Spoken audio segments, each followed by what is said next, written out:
There was a line for confession, and this woman, after she had been to confession, stepped out and saw her husband, who was about ready to go in, and she went to lift him up. And he goes, "What are you doing?" And she proceeded to lift his leg. And she said, "What are you doing?" He said, "What are you doing?" And she said, "Well, I was in confession, and the priest told me to take up my cross."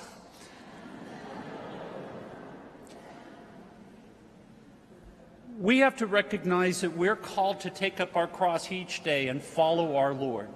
That's expected of us. Sometimes we want to just acknowledge that Christ did that for us, which is pretty darn amazing, and we celebrate that each and every Sunday and in a particular way during Holy Week. But the Lord expects the same of us, because he asks his disciples, "Who do you say that I am?" And they say, "You are the Christ," which is an element of faith. It is an assent of the intellect. I believe that you are the Christ, that is the King. And then Jesus says, "Well, let me tell you what kind of king I'm going to be. The Son of Man must go, and he will suffer, and he will die, and he will die for you." And they say, "Well, that's not the kind of king that we're looking for." But then he's basically saying, "And who do you say you are in relation to me? Are you going to go the same route?" Many of us don't want to do that.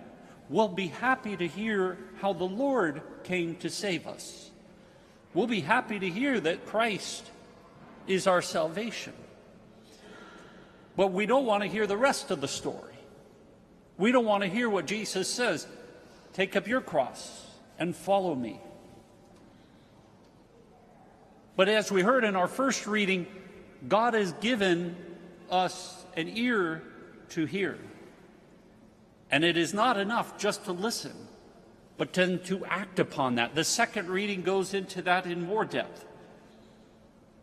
It is one thing for us to have faith, but if we don't have works, then that faith comes up empty, because all it is an assent of the intellect. I believe that Jesus is God. I believe that he is King. I believe that he saved me. Well, that's nice, and that's a start. That's no small thing. But the church encourages us to focus on an act of the will, which is a whole nother level of faith. It is a fidelity. It's another form of faith which says, "I believe in you, Christ, so much so that I will take up my cross and follow you. I believe in you, Lord, so much so that I will go to the ends of the earth and proclaim your goodness in my life. And I will not be afraid or ashamed of the gospel. I believe in you, Lord, so much that I will help those who are needy, and I will, through them, find you. I will feed the hungry and clothe the naked." We saw our youth going down to Mexico in this video prior to Mass. They're going to be heading to Mexico. That's faith in action. That's faith with works. It's a relational faith. It's not just an intellectual faith. And when we're called to take up our cross, it means that we are called to go to the ends of the earth. We're called to take everything that we have as a human person and give our all to Christ. "Take, Lord, receive all my liberty," as we hear in that great Ignatian prayer. "Take, Lord, receive all my liberty. All that you have given to me, I return to you." That's more than just, "I believe that you are God." Even the devil can say that about Jesus. In fact, he did. "You are the Christ." And Jesus rebuked him, as much as he told the disciples in this gospel not to let the cat out of the bag either, because it wasn't time for Christ to be revealed. But when we celebrate this, say, Catechetical Sunday, we know that there are many who are ready and willing to sign up to be teachers, to pass on the faith. I mean, the fact of the matter is that we are beneficiaries of those who have shared their faith with us. For the last 2,000 plus years, the faith has been passed on. It doesn't just happen. And so we are grateful to catechists who not only hear, but put their faith in action as they instruct our children and our youth and our adults and those coming into the faith through, say, the order of Christian initiation for adults or for children. All of this says that faith is more than just an intellectual act. It is an act of the will. And I know that there are times when we can grow tired. I know that religious education parents coming away from, or not parents, but teachers, they come away from work, they're done with work, and they're exhausted. And they start out, yes, I'm ready and willing to be prepared and have all the lessons prepared, and then by the end of the year, they start to poop out. And the first thing the last thing they do is open the book and teach our students. It's hard. It's hard work. It starts out to be a great thing, but then after a while, many catechists or teachers in our Catholic schools, they start to poop out. It just happens. I remember, though, a wonderful religious sister who said to me, "John, who are you when you're tired?" Because to be a Christian when you're tired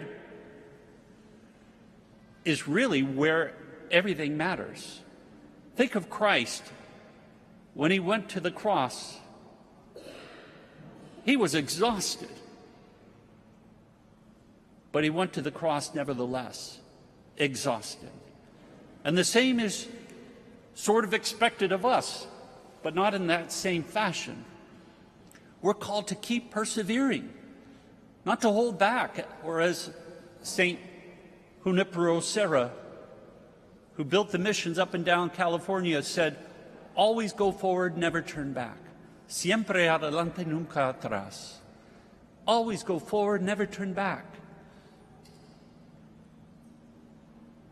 Jesus expects something of us, to go beyond just listening or beyond just doing the bare minimum.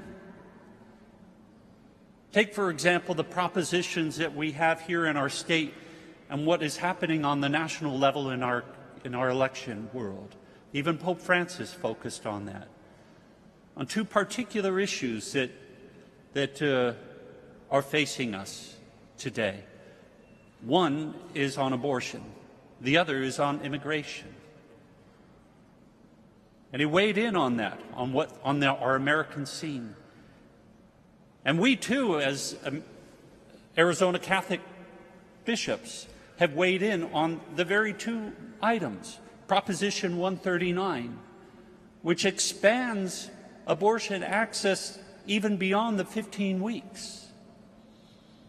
Or Proposition 314, which focuses on the state trying to intervene on what should happen on a national level regarding immigration and migration. I invite you to take a look. Go to Arizona Catholic Conference and see those propositions.